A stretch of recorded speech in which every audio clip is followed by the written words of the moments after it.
Hello my dear students, welcome back to your English language class. Today we'll start a fresh chapter, that is chapter 10, pronouns part 2nd. So before starting the chapter, I would like to talk about the previous chapter, that is chapter 9, pronouns part 1, in which we had talked about our personal pronouns, demonstrative pronouns and so on. Now in this chapter, pronouns part 2nd, we'll talk about reflexive pronoun, interrogative pronoun and so on. So before starting the fresh topic, let me just give you a brief introduction about reflexive pronouns. Now see dear student, reflexive pronouns को simple language में हम बात करेंगे. Reflexive जो है वो word बना है रिफ्लेक्ट से, एंड रिफ्लेक्ट का हिंदी में मीनिंग होता है दर्शाना, right. So here you will get to know about information related to reflexive pronoun. Now, reflexive pronouns are words ending with self or self. Here in the borderline मैंने यहाँ पे ये definition लिखी हुई है ताकि आपको कोई confusion ना रहे. तो reflexive pronouns वो word हैं जो कि end हमेशा self या selves में होते हैं. Self for the singular subject and selves if the subject is plural, and they are used when the subject and the object of a sentence are same. और ये तब यूज होते हैं, यानी कि रिफ्लेक्सिव प्रोनाउंस तब यूज होते हैं किसी भी सेंटेंस में जब सब्जेक्ट और ऑब्जेक्ट दोनों एक ही, मतलब कि दोनों सेम होते हैं.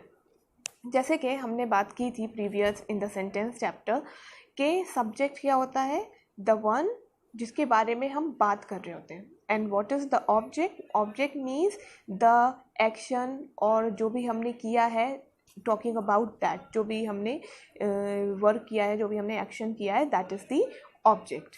The receiving part is the object. So here in the simple words, reflexive pronouns are words ending with self or selves, and they are used when the subject and the object of the sentence are same. For example, let me give you just example like he cut himself on the broken glass. तो यहाँ पे जो he है वो हमारा subject है, right? और object यानी कि क्या किया, क्या एक्शन क्या किया उसने, तो he cut himself on the broken glass, उसने अपने आप को यानी कि चलते हुए या कैसे भी जो टूटा हुआ ग्लास था उस पर पैर रख दिया और कट लग गया, तो उसने अपने आप को ही इंजर्ड कर लिया. This is the meaning of the sentence. So we यहाँ पर आपने एक बात नोटिस की होगी कि जो सब्जेक्ट है यानी कि ही, वही ऑब्जेक्ट भी है. क्यों? क्योंकि चोट भी किसी को लगी है, ही को ही. तो we will use reflexive pronoun to indicate he. तो he को हम indicate करने के लिए, reflect करने के लिए reflexive pronoun use करेंगे और वो होगा himself. अगर यहाँ पे बात हो रही होती she cut herself on the broken glass, अगर she होता तो यहाँ himself की जगह students आ जाता herself. Same as it is Now, parents often blame themselves for the way their children behave. अगर हम इस सेंटेंस की बात करें तो काफ़ी बार पेरेंट्स अपने आप को ब्लेम करते हैं अगर उनके बच्चे अच्छे से बिहेव ना करें, कि शायद हमने नहीं सिखाया या फिर हमारी बात नहीं मानी. तो यहाँ पे पेरेंट्स PARENTS पेरेंट्स, क्योंकि एक प्लूरल वर्ड है तो हमने यहाँ पे यूज़ किया है जो रिफ्लेक्सिव प्रोनाउन, वो भी क्या है, प्लूरल, जैसे THEM, them, SELVES, selves, themselves. So I think this is all done for the brief introduction. Let us begin. Read these sentences. The girl saw herself in the mirror. Now here see, we are talking about girl, तो subject है, and saw herself, and this is the object. तो हमने यहाँ पे reflexive pronoun herself use किया है कि किसने, the girl saw herself in the mirror. The girl, लड़की ने अपने आप को ही मिरर में देखा, तो that means subject is also the object. Second, I wash my self when I get up. मैं अपने आप को वॉश आउट करता हूँ जब मैं उठता हूँ, जब हम सुबह उठते हैं, like when we get up in the morning we take baths, right? Third, the horse was hurt itself. अब यहाँ पे ये जो है कॉमन है, तो इसके लिए हमने इटसेल्फ यूज़ किया। क्यों? क्योंकि here it is not given that they are talking about male और female. The horse has hurt itself, उसने अपने आप को हर्ट कर लिया। The last, you will hurt yourself, like sometimes you give advice to somebody, don't do it, otherwise you will hurt yourself, right?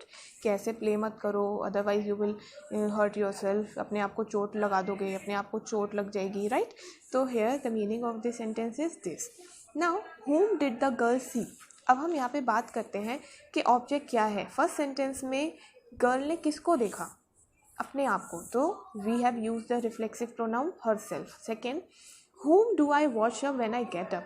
Second sentence में बात हो रही है किसको वॉश करने की बात हो रही है जब हम उठे, that is my self. Third, whom has the horse hurt? कैसे, किसको हॉर्स ने हर्ट कर दिया? अपने आप को कर दिया, itself. Now last, whom will you hurt? किसको हर्ट करोगे? हमने जो फोर्थ सेंटेंस में बात करी किसको हर्ट करने की बात हो रही है, that is yourself.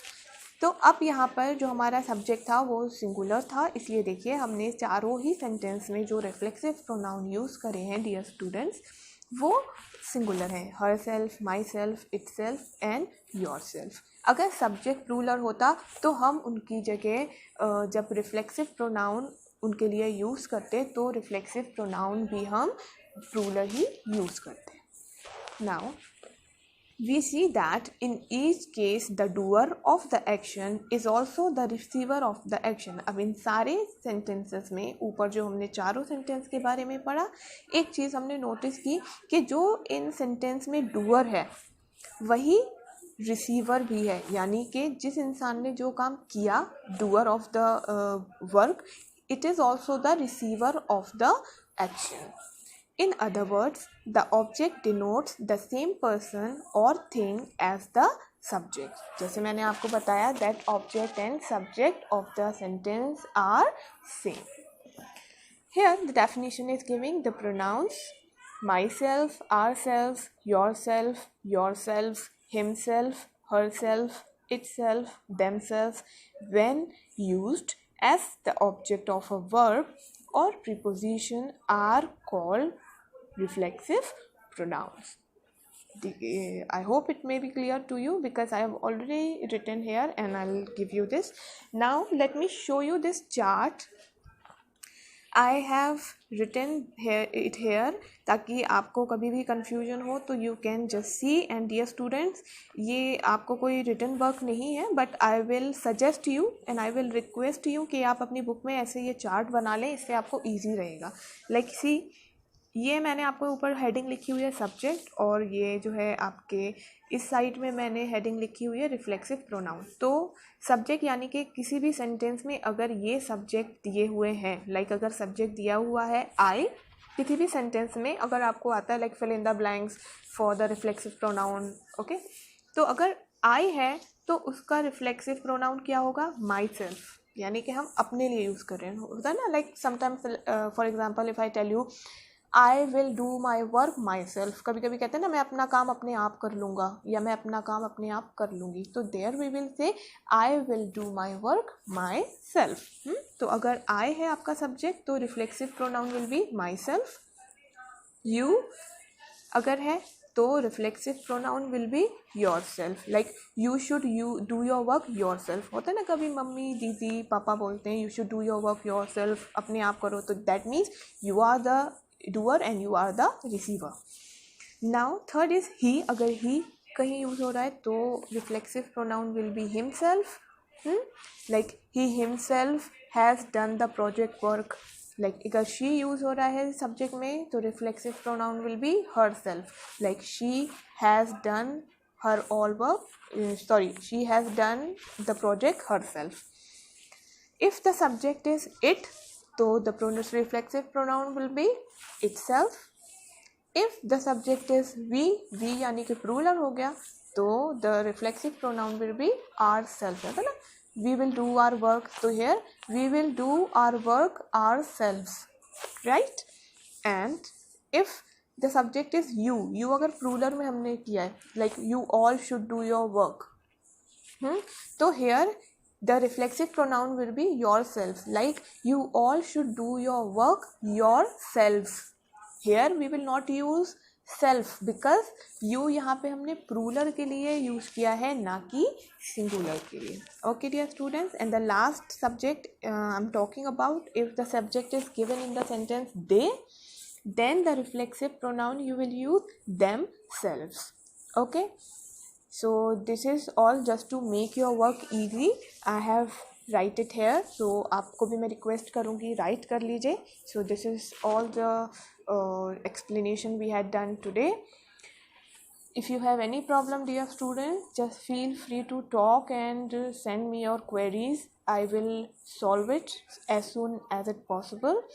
But I will request you कि आप इसको अच्छे से स्टडी करें, वीडियो को अच्छे से देखें, स्टडी करें, and what ever notes I am giving you उसको भी अच्छे से स्टडी करें. सो अगर आपको फिर भी प्रॉब्लम होती है then feel free to talk. Till then take care everyone and keep reviving.